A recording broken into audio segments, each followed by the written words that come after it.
جی جی، ایک حدیث اوکے پاک ہے کنز العمال کی، کنز العمال کی حدیث پاک ہے تقریباً جلد نمبر 11 اور حدیث پاک کا نمبر ہے 225 اور 6، ٹھیک ہے؟ تو اس میں ایک حضرت ابو بکر اور عمر بہترین سب لوگوں پچھلوں سے اور بہترین سب آسمانوں اور سب زمین والوں سے سوا انبیاء مرسلین کے، تو یہ اس کے بارے میں تھوڑی وضاحت تو ابو بکر عمر سب آسمان اور زمین والوں سب سے بہتر ہے یہ آپ وہ دیکھ کے پھر بتائیں نا اس کو۔ آپ کی خدمت میں عرض کروں کہ قرآن مجید کا فرمان ہے حل یستوی الذین یعلمون والذین لا یعلمون، ٹھیک ہے نا؟ قرآن مجید فرماتا ہے کہ کیا اے لوگوں مجھے بتاؤ کہ کیا جو شخص جانتا ہے علم رکھتا ہے اور جو شخص علم نہیں رکھتا وہ برابر ہیں؟ یہ ایک سوال ہے،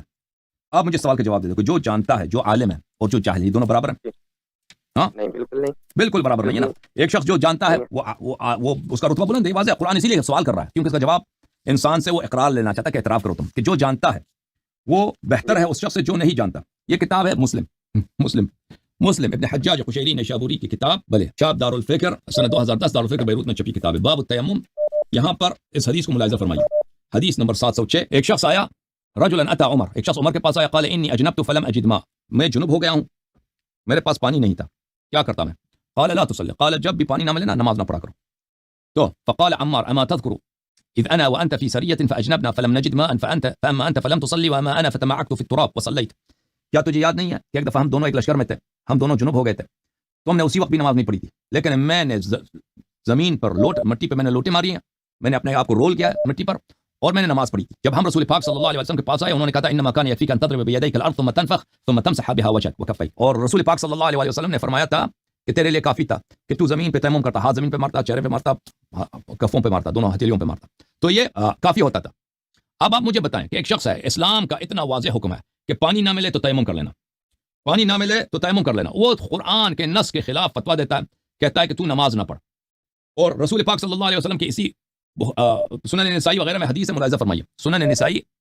میں یہ حدیث ہے ان العهد الذي بيننا وبينهم الصلاة فمن تركها فقد كفر، اور پھر فرمایا ليس بين العبد وبين الكفر الا ترك الصلاة، کہ انسان کے پاس اور کفر کے درمیان کوئی فاصلہ نہیں ہے مگر ترک صلاۃ کی، نماز ترک کرنے کا۔ وہ کہہ رہا ہے اس کو نماز نہ پڑھ، اور یہ قرآن کے آیت کے صریح خلاف ہے کہ قرآن فرماتا ہے کہ جب پانی نہ ملے اور تم جنوب ہو جاؤ تو تم کیا کرو، تو تم تیمم کر لینا۔ سورہ مبارکہ نساء میں آیت تیمم، سورہ نساء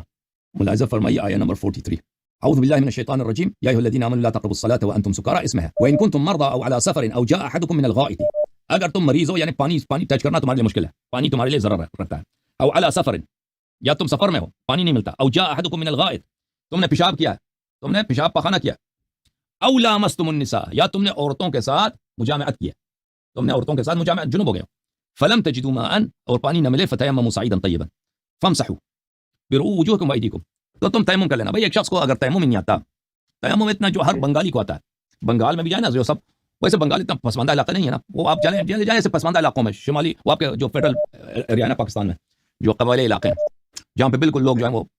پسماندہ علاقہ ہے، نہ تعلیم نہ کچھ، ان کو بھی پتہ کہ تیمم کوئی چیز ہوتی ہے۔ جو نہیں جانتا وہ کیسے ہو سکتا ہے جب قرآن کہہ رہا ہے کہ عالم اور جاہل برابر نہیں ہے، ایک شخص جو عام چیز کو نہیں جانتا وہ کیسے بھلے وہ عالم الناس ہو سکتا ہے، سب سے افضل ہو سکتا ہے۔